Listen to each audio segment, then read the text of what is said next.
Bhekene necala lokutholakala nezidakamizwa abaculi ababili baseThekwini, uDenja oyilungu leqembu iBigNuz ogama lakhe langempela nguMzingizi Tshomela, kanjalo futhi no-DJ Kotini ogama lakhe langempela uVusi Koto ongumphathi wabaculi. Nginibingelele ngiphinde futhi nginamukele kule channel ehamba phambili. Ngeze lami igama kumfeza uNtuthu wakho Malubathi la sibona amagomede. Mawuthi umusha la ekhaya ngicela nenze sure ukuthi uyasubscribe, ungakhohlwa ukukhomenta nokulike nokushare okukhulu kunakho konke. uDenja oboshwa ngoLwesihlanu eManzi Mtoti, kwathi uKotini waboshwa ngoLwesine eThekwini. Bobabili sebeke bavele enkantolo eMantshi yaseThekwini ngoMsombuluko.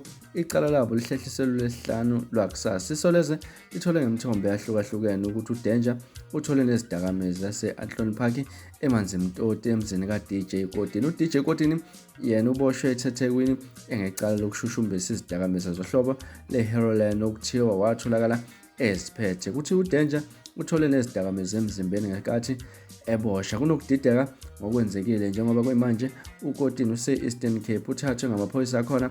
Kuvela ukuthi ubedingeka njengoba kukhona elicala elibucayi abhekane nalo khona. Kule nezidakamizwa nje amaphoyisa sengathi abevele emfuna kusho umthombo. Uveza ukuthi kunezitolo zokuthi bobabili kukhona abampimpile ngendaba yezidakamizwa. Udaba ebelifihliwe kodwa ekugcineni luputshukile. Iningi lozakwabo eThekwini belingazi ukuthi laba babhekene nenkinga engako. uKotini wonke umuntu ubemangala ngendlela bethenga ngayo izimoto zohlobo oluphambili.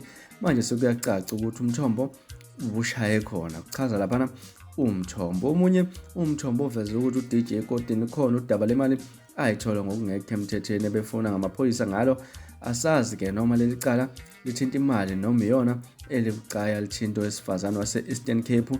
Elizidakamizwa cha liyamangaza kakhulu, kuchaza umthombo. Okhulumela amaphoyisa kwaZulu-Natal uConstable Thenjiswa Ngcoba uqinisekisile ukuboshwa abaculi ababili ukuthiwa babhekene namacala okutholakala kwezidakamizwa. Kushaya isikhathi sokushicilela uConstable Ngcoba salinde ukuthola eminye imininingwane emayelana nokuboshwa kwalaba baculi bobabili okunguDenja kanjalo futhi no-DJ Kotini. Wengane zakwethu ezona ndaba esinilethela zona namhlanje kwezisenkezini. Mhlawumbe engakuthini kwakho ukuphawula ngalezi ndaba? Sihlangane laphana kwi-comment section siqede khona le ndaba. Bekuzona indaba esinibikela zona kwezisenkezini. Ungakhohlwa ukusubscribe nokulike nokushare okukhulu kunakho konke. Niziphathe kahle, nibe nosuku lomnandi, nginithanda kakhulu.